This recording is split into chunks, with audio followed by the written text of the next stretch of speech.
The massive meeting room buzzed with worried voices. Representatives from dozens of alien species sat around the curved table, their faces showing concern.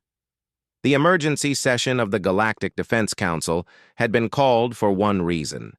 The humans wanted to train their young ones for war. Commander Zekrath stood up slowly. His gray skin looked pale under the bright lights. As the leader of the Altarian Empire's military forces, his words carried weight. The room fell silent as he began to speak. Fellow council members, we face a serious problem. The humans have sent us a request that we cannot ignore. They want permission to train their children for combat, not adults, children. A wave of shocked whispers filled the room. Several alien delegates turned to look at the human section, where Captain Jake Morrison sat with his aide, Lieutenant Kelly Brooks. Jake's face remained calm, but his hands were clenched into fists. These human young ones are not like our youth, Zekrath continued. Our children learn slowly and follow rules. Human children are different. They are wild. They fight. They take risks that would kill any sensible being. And the humans want to give them weapons and teach them war. Dr. Veltar, a tall, thin alien with 4 arms, stood up next. As the Council's top expert on alien biology, everyone listened when he spoke. His voice was cold and scientific. I have studied human development for 3 years. What I found should worry us all.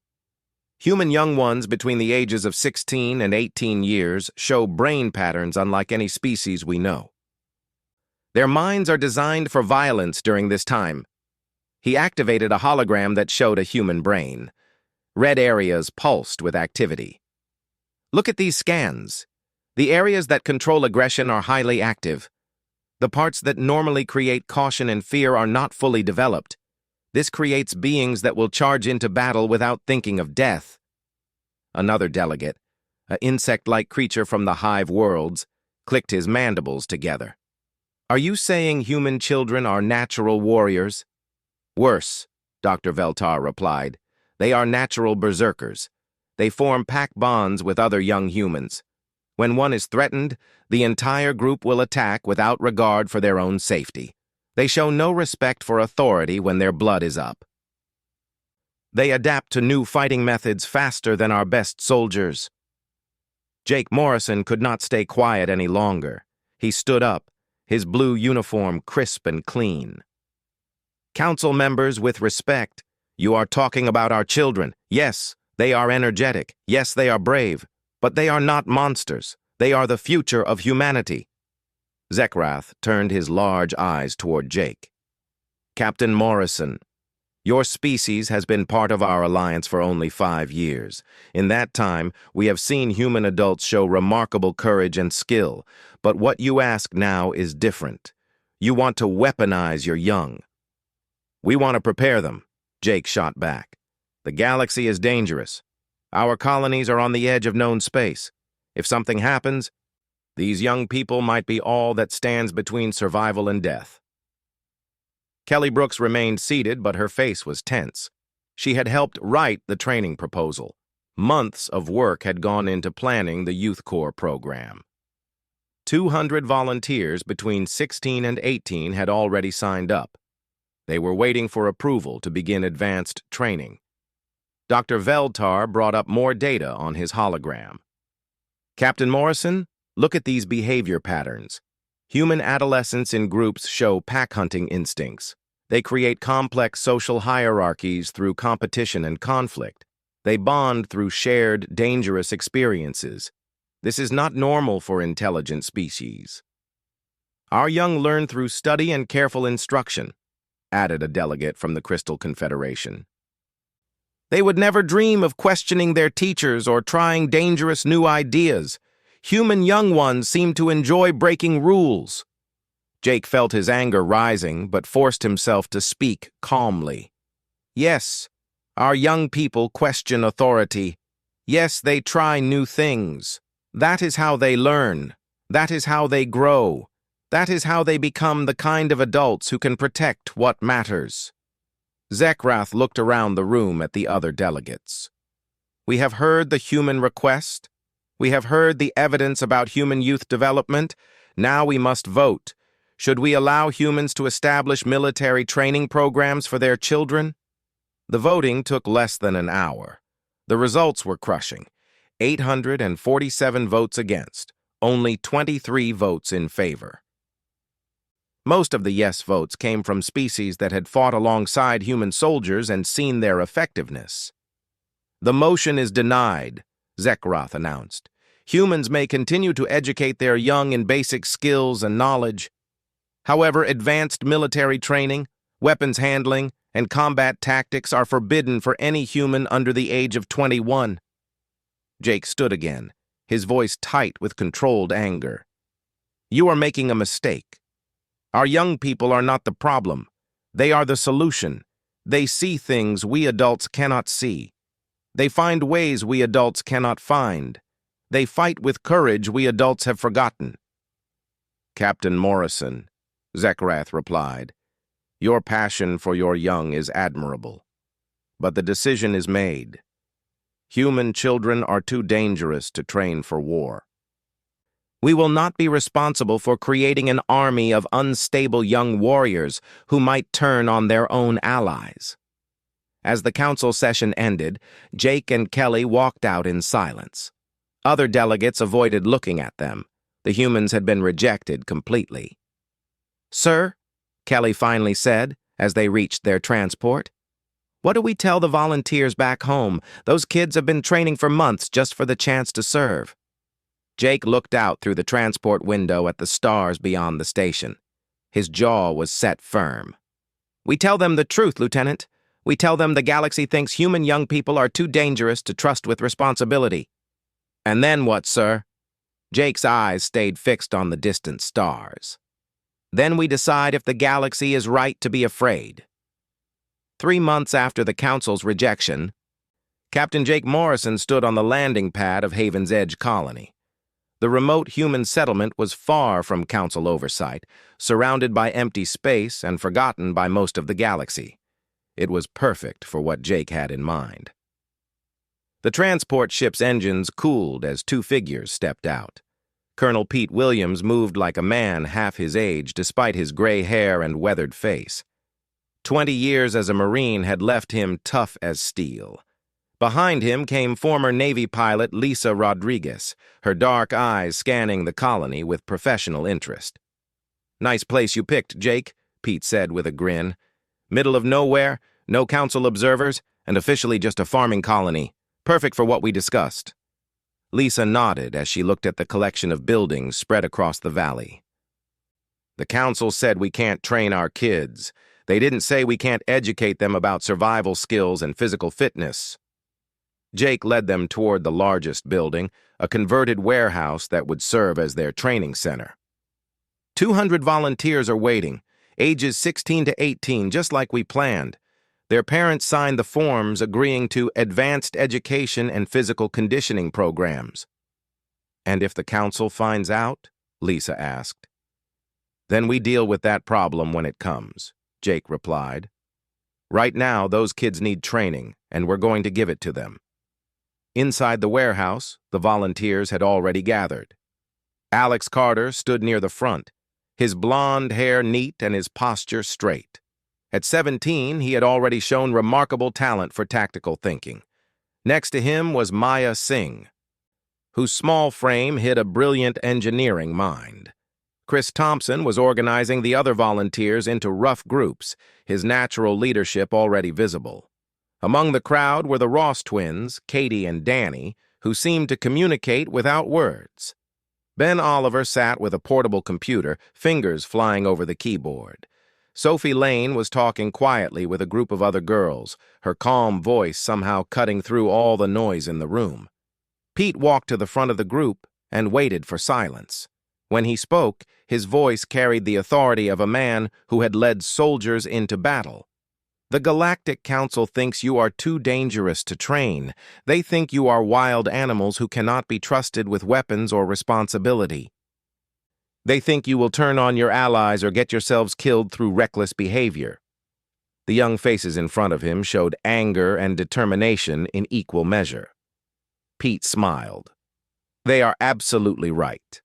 You are dangerous. The question is, dangerous to who? Are you dangerous to your enemies or dangerous to yourselves? That is what we are here to find out. Over the following weeks, the training began in earnest. Unlike regular military programs, the instructors encouraged the volunteers to think for themselves. When Alex suggested a new way to approach zero-gravity combat, Lisa told him to try it. When Maya wanted to modify alien technology interfaces, Pete handed her the equipment and told her to experiment. The training was brutal but innovative. Traditional military doctrine taught soldiers to follow orders without question. Jake and his team taught their students to question everything and find better ways to accomplish their missions. Military academies teach you to think like everyone else, Lisa explained during a flight training session. That makes you predictable. Predictable gets you killed. I want you to be unpredictable. Chris Thompson excelled at small unit tactics, often coming up with strategies that violated standard procedures but proved devastatingly effective in simulations. When Katie and Danny Ross worked together, they seemed to anticipate each other's moves with uncanny precision. Ben Oliver could hack alien computer systems faster than most trained specialists. The volunteers pushed themselves harder than any drill instructor would have demanded. When one student was struggling with a difficult maneuver, the others would spend their free time helping them master it. When equipment broke down, Maya and her engineering team would rebuild it better than before. This is what the Council fears, Pete told Jake one evening as they watched the students practice night combat exercises. They see this energy, this creativity, this refusal to accept limitations, and they think it means chaos. Maybe they're not wrong, Jake replied. Look at them. They don't follow any of the standard patterns. They make up new rules as they go. That's exactly why they're going to be so effective, Lisa added. Standard military training creates standard soldiers. These kids are becoming something completely different. Meanwhile, far from Haven's Edge, Council Intelligence Officer Mordak was growing suspicious. Reports of unusual activity at human colonies had reached his desk. Transport ships making unscheduled trips. Orders for training equipment that didn't match official human military needs. Young humans practicing what looked like advanced combat techniques. His investigation was hampered by human bureaucracy and the remote locations of the colonies.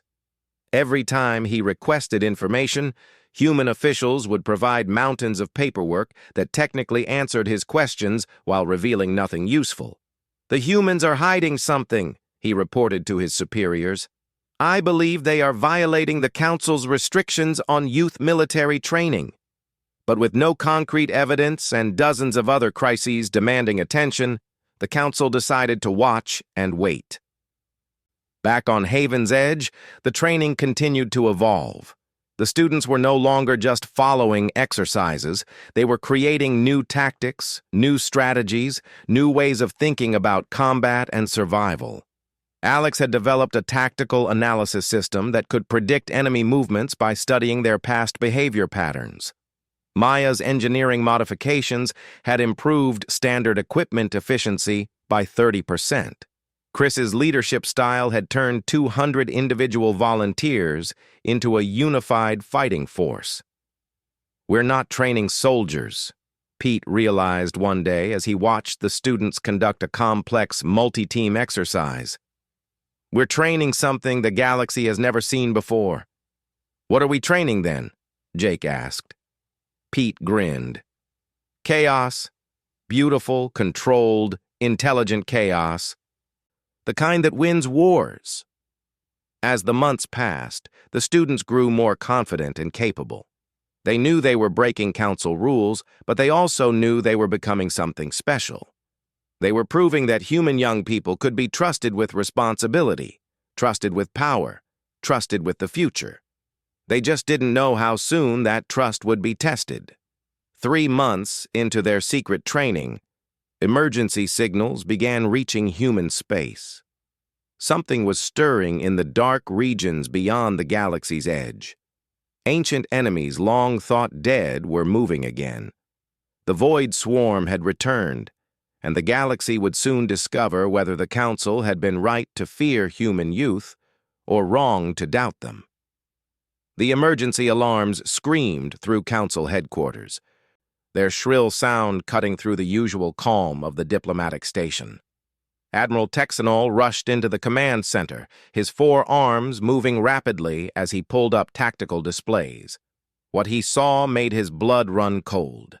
3 outer rim colonies had gone completely dark within the span of 6 hours. The last transmissions showed massive biomechanical ships emerging from the void between stars, ships that should not exist. Ships that belonged to an enemy the galaxy thought it had destroyed thousands of years ago. "The Void Swarm has returned," he announced to the emergency council session. Fear rippled through the assembled delegates as they processed this impossible news. The Void Swarm was nightmare made real, ancient biomechanical creatures that consumed entire worlds, turning planets into feeding grounds for their hive ships. The Council's ancestors had fought a war lasting centuries to destroy them. That victory had cost billions of lives across dozens of species. "How many ships?" asked Commander Zekrath, his usual calm shattered. "Initial reports suggest 12 major bioships, each the size of a small moon. They move unlike anything we have seen. Our best weapons barely scratch their hulls. They adapt to our tactics within hours of first contact." The tactical display showed the devastating results. 3 Council battalions, each containing over 500 veteran warriors from various species, had been completely destroyed. These were not inexperienced troops. These were elite soldiers who had fought in dozens of campaigns across the galaxy. "We need immediate reinforcements," Texanol continued. "Every available fleet must move to intercept before they reach the core worlds." Captain Jake Morrison listened to the reports with growing concern. The Void Swarm was advancing toward human space, but more immediately threatening was the civilian population of the Kepler 442 system. 50 million innocent people were directly in the path of the advancing swarm. "The nearest human fleet is the 47th Battalion stationed near Haven's Edge," reported an aide. "They can reach the threatened system within 18 hours. Jake felt his stomach drop. The 47th Battalion was humanity's most decorated unit, led by Colonel Frank Davis. 500 veteran soldiers who had fought in the brutal Centauri Wars and earned respect throughout the galaxy. They were also stationed dangerously close to his secret training facility. "Admiral Texanol," Jake said, standing up. "The 47th will deploy immediately. But given the scale of this threat, I request permission to bring additional support personnel." "What kind of support?" Texanol asked. "Technical specialists, communications experts, emergency medical teams, young people with advanced training in alien technology interfaces." Several council members exchanged worried glances. They remembered the restrictions placed on human youth training. "Captain Morrison," Zekrath interrupted, "the Council was very clear about human youth involvement in military operations." "These would be support roles only," Jake insisted. "No direct combat. But we need every advantage we can get against the swarm." Time was running short. With the civilian population in immediate danger, Texanol made the decision. "Approved. Deploy your battalion with whatever support you deem necessary. Just stop those bioships." Within hours, the USS Defiance was loaded and ready for departure. Colonel Frank Davis oversaw the boarding of his veteran soldiers while Jake quietly supervised the loading of his secret cargo. 200 young volunteers, officially listed as technical support staff, settled into hidden compartments throughout the ship. Alex Carter checked his equipment one final time. The tactical analysis gear Maya had modified for him was hidden in a standard repair kit. Around him, his fellow volunteers made similar preparations. They all knew they were violating council law, but they also knew people were going to die if they failed. "Remember," Chris Thompson whispered to his squad leaders, "officially we're just support staff. We fix equipment, handle communications, and stay out of the way. Unofficially, we're ready for anything. Maya Singh was already studying the technical data on Void Swarm bioships. Their adaptive capabilities were unlike anything in Council records. Traditional weapons and tactics had proven useless. "We need to think differently," she told her engineering team. "Everything we know about fighting these things is wrong." As the Defiance jumped into hyperspace, Jake met with Colonel Davis to review their battle plans. Davis was a solid career officer, dependable and experienced. His tactical approach was textbook perfect, based on decades of successful military doctrine. "We'll establish a defensive perimeter around the civilian evacuation ships," Davis explained. "Standard formation, overlapping fields of fire, coordinated strikes on the largest bioships. The Council reinforcements should arrive within 48 hours. Jake nodded, but privately he worried. Standard tactics had failed every previous engagement with the swarm. Maybe it was time to try something completely different. In the hidden compartments, the young volunteers were having similar thoughts. Ben Oliver had hacked into the ship's sensor data and was analyzing swarm movement patterns. Sophie Lane was monitoring Council communications, listening to the increasingly desperate reports from other battlefields. "They're not fighting like any enemy we studied," Alex observed. "Look at these attack patterns. The swarm learns from each engagement. By the time our forces figure out how to hurt them, they've already adapted." "Then we need to hit them with something they can't adapt to," Katie Ross suggested. "Something completely new. Something no military academy would ever teach," her twin Danny added. As the Defiance approached the threatened system, long-range sensors detected the advancing swarm. 12 massive bioships moved through space like living things, their organic hulls pulsing with alien energy. Smaller fighter organisms swarmed around them like parasites around massive hosts. "All hands, prepare for combat," Colonel Davis announced over the ship's communication system. "We are about to engage an enemy that has destroyed every force sent against it. Today we prove that humanity stands with our allies against any threat." In his hidden command post, Alex Carter activated the tactical systems Maya had built for him. "Youth Corps, this is Carter. Prepare for combat operations. Whatever happens next, we do it together." The USS Defiance dropped out of hyperspace at the edge of the Kepler 442 system. Ahead of them, the Void Swarm continued its relentless advance toward the civilian population. Behind them, empty space stretched back to the Council worlds. They were alone against an enemy that had already proven unstoppable. But they carried something the swarm had never faced before. They carried human youth, trained in secret, ready to prove that the galaxy had been wrong to fear them. The battle that would reshape galactic military doctrine was about to begin. The USS Defiance shuddered as the first Void Swarm bioship came into weapons range. Colonel Frank Davis stood on the bridge, watching his tactical displays with the calm confidence of a veteran commander. His plan was solid, based on proven military doctrine. Establish a defensive line, coordinate fire with the scattered Council survivors, and hold until reinforcements arrived. "All units, engage at maximum range," Davis ordered.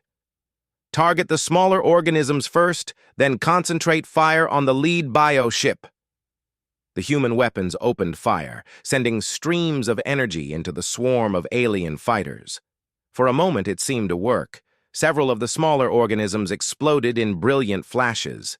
But then something terrible happened. The bioships pulsed with strange light, and suddenly every human weapon system went dead. The electromagnetic pulse that followed was unlike anything in Council records. It specifically targeted experienced military neural patterns, somehow recognizing and disrupting the thought processes of trained soldiers. Colonel Davis collapsed to the deck, his eyes rolled back as alien parasites that had been hidden in the pulse attacked his mind. Throughout the ship, veteran soldiers fell unconscious as the swarm's biotechnology overwhelmed their military conditioning. On the hidden deck where the Youth Corps waited, Alex Carter watched the tactical displays with growing alarm. The main command structure had collapsed. Senior officers were unconscious or worse. The swarm advance continued toward the civilian ships, now completely undefended. "All Youth Corps personnel, this is Carter," he announced on their private communication channel. "We have command authorization under Emergency Protocol 7. Form up and prepare for immediate deployment." Maya Singh was already moving, her fingers flying over the modified control systems she had built into the ship's infrastructure. The electromagnetic pulse was designed to target military neural patterns. It doesn't affect civilian brain chemistry. That's why we're still conscious. Chris Thompson was organizing rapid response teams throughout the ship. Unlike the rigid hierarchy of traditional military units, the Youth Corps operated on flexible leadership principles. Anyone could take command if the situation required it, and everyone was trained to think independently. "Ben, what's our tactical situation?" Alex asked as he strapped on combat gear that officially didn't exist. Ben Oliver's modified sensor array showed a picture that would have terrified any normal military unit. 12 major bioships advancing on our position. They've adapted to every weapon we've used so far. Council reinforcements are still 24 hours away. Civilian evacuation ships are defenseless. Then we stop them here, Alex declared. Sophie Lane's communication systems crackled to life as she made contact with the scattered survivors of other battles. "I'm reading 17 Council ships still operational across the system. Most of their command crews are down, but they have working weapons." "Can you coordinate with them?" Chris asked. "Already doing it. Turns out, when you're desperate enough, species differences don't matter much." The Youth Corps deployed throughout the Defiance with the smooth efficiency of a unit that had trained together for months. But they weren't following any manual. Instead, they were improvising tactics based on what they observed about swarm behavior. Maya's engineering teams had discovered something crucial. The swarm bioships adapted to known weapons and tactics by analyzing their patterns and developing counters. But they struggled with completely new approaches, especially ones that used their own biotechnology against them. "Look at this," Maya called out as she studied the sensor data. "These things are basically giant organisms. They have biological systems, biological weaknesses. What if we stop thinking like engineers and start thinking like biologists?" Alex saw the possibility immediately. "You mean, treat them like living targets instead of mechanical ships?" "Exactly. Hit them with biological warfare instead of conventional weapons." Katie and Danny Ross were already implementing this insight. Working with the ship's medical bay, they had developed a computer virus that mimicked biological infection patterns. When transmitted through the swarm's own communication systems, it would spread like a disease through their network. "Uploading the virus now," Danny reported. "If this works, we should see confusion in their movement patterns within minutes." The first swarm bioship to receive the infected signal suddenly veered off course, its organic systems fighting the digital infection. The virus spread to neighboring ships, creating gaps in their coordinated advance. "It's working," Sophie announced. 3 bioships are falling back. The others are trying to maintain formation, but they're struggling." But the Youth Corps wasn't finished. Ben Oliver had hacked into the swarm communication network and discovered their command structure. Unlike military organizations, the swarm operated on instinct and biological programming. They had no experience dealing with enemies who fought with creative chaos. "They expect us to form defensive lines and fight according to established patterns," Ben explained. "What if we do the opposite?" Chris Thompson grinned as he understood. "Chaos tactics. Hit them from directions they don't expect, with weapons they've never seen, using strategies that make no tactical sense." What followed was unlike any battle in galactic history. The Youth Corps split into dozens of small teams, each operating independently. They used salvaged swarm biotechnology to create weapons that looked alien to human sensors. They attacked from multiple directions simultaneously, forcing the swarm to divide their attention. Alex led a boarding party onto a damaged bioship, but instead of trying to destroy it, they reprogrammed its biological systems to attack other swarm vessels. Maya's teams turned space debris into guided missiles that confused swarm targeting systems. The Ross twins coordinated hit-and-run attacks that struck without warning and vanished before the enemy could respond. The most shocking moment came when Sophie Lane made contact with the bioships directly. Instead of demanding surrender or issuing threats, she spoke to them like living creatures. "We know you're hungry," she transmitted. "We know you're looking for food. But these people aren't your enemies. They're just trying to survive like you are. There are empty worlds in this system, planets with the minerals and energy you need. Take those instead." For a moment, the entire swarm advance stopped. The bioships had never encountered an enemy who tried to negotiate instead of just fighting. Their biological programming had no response for peaceful communication. That moment of confusion was all the Youth Corps needed. Alex coordinated a massive strike using every modified weapon they had developed, not to destroy the bioships, but to drive them toward the empty worlds Sophie had identified. "All teams, execute Operation Redirect," Alex ordered. "Push them toward the outer planets. Give them what they need without giving them what they want." The battle that followed was chaotic, improvised, and completely successful. Instead of trying to destroy an enemy that adapted to every attack, the Youth Corps redirected them toward targets that satisfied their biological needs without threatening civilian populations.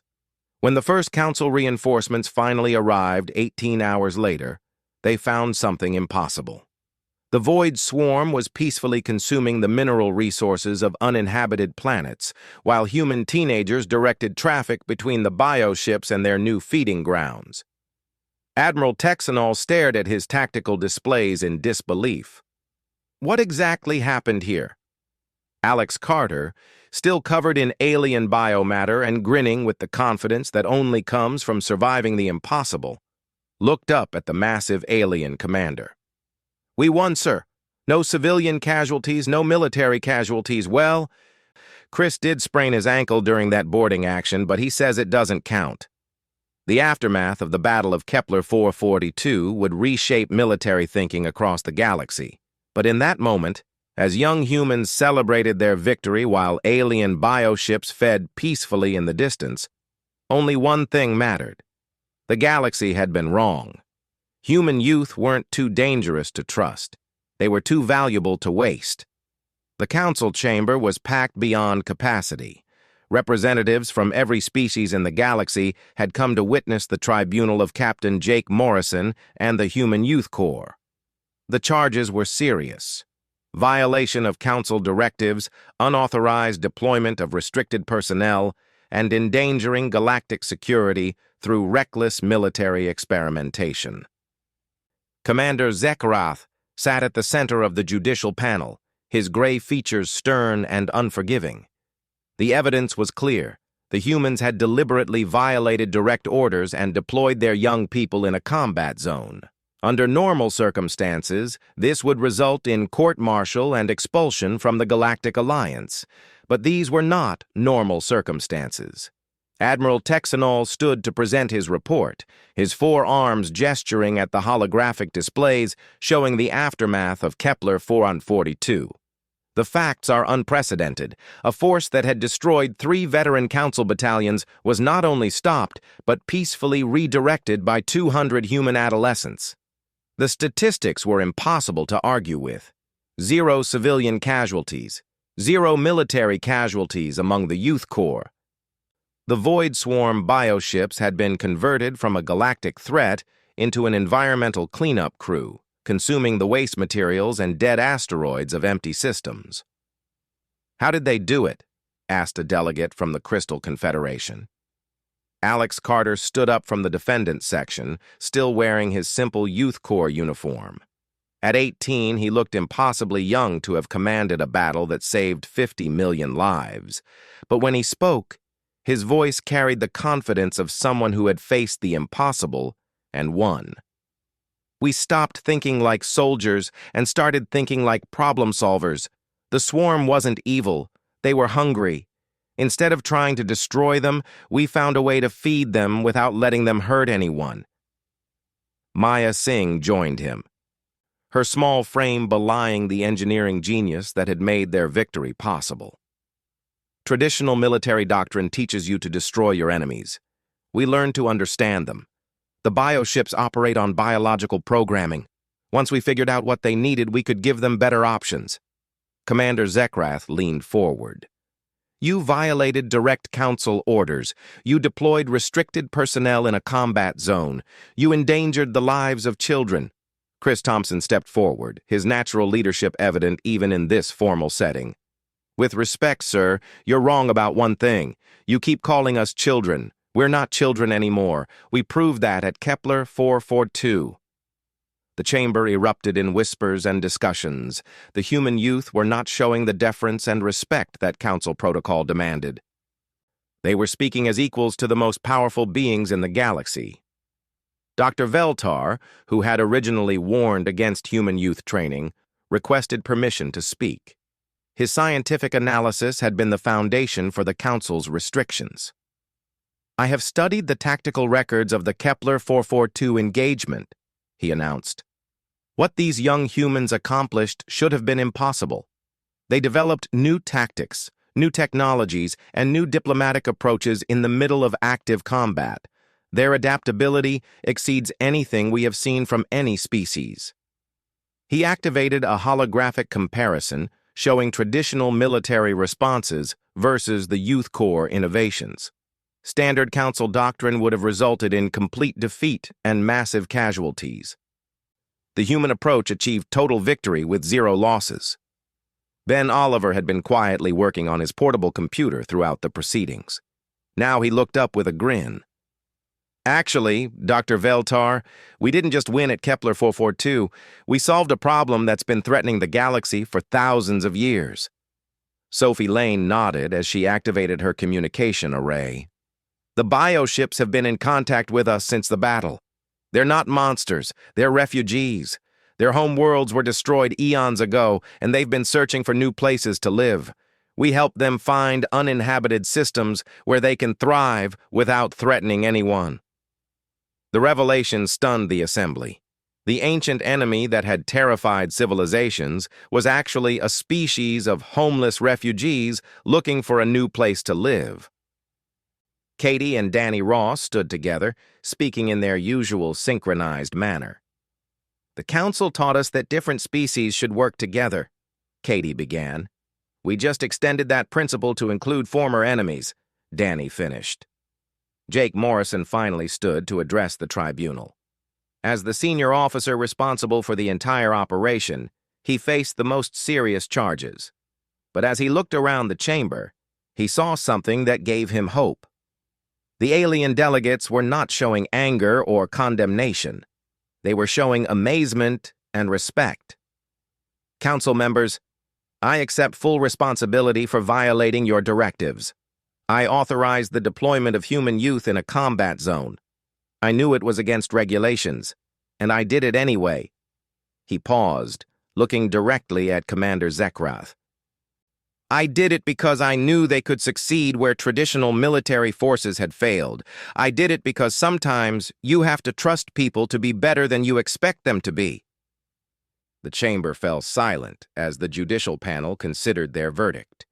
The violation of council law was clear and undeniable, but the results spoke for themselves.